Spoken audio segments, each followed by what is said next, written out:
Keep us straight!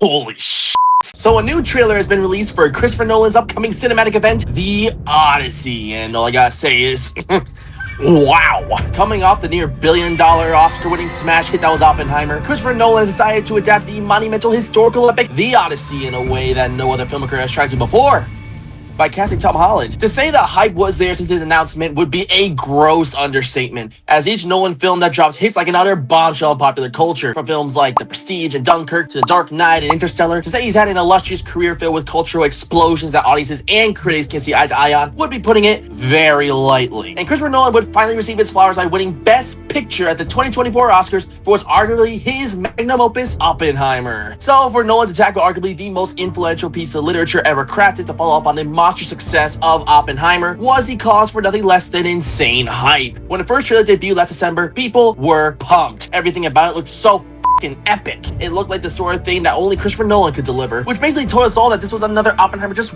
waiting to blow us all away. And then, not too long after, we received a brand new trailer for The Odyssey that showed us so much more of the characters, world, and scope than the first trailer ever did. And the millisecond it dropped, people were quick to point out one minute thing that changed a lot of people's attitudes surrounding the upcoming film, with that being the clip as follows.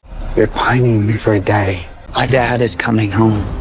That's what you get for casting Tom Holland. The usage of the word daddy instead of something more dramatic like father on top of the blatantly American accents and vocabulary that are abundant in the trailer was apparently enough for some people to give up hope on the film entirely due to it not being authentic enough. And all I gotta say is, why the are you surprised? He cast Matt Damon as Odysseus. Clearly, authenticity was never on Nolan's mind when making this film, which could seem understandably odd to some, considering how authentic Oppenheimer felt to the time period that it took place in. But the way I see it, even though daddy might not be the best word to use in the Odyssey film, I do think that some accents and diction don't take away from how fucking insane this movie looks. Everything about this movie just looks so damn appealing, and I think it will easily rank among the very best films of the entire year. Not to mention, there are plenty of beloved historical films like Braveheart and Gladiator that are anything but historically accurate. So I think people are being a tad dramatic with how polarizing the lack of authenticity is when everything else looks exactly like what we come to expect from Christopher Nolan. Incredibly polished and riveting filmmaking. And I definitely can't wait to see it for myself when it hits theaters.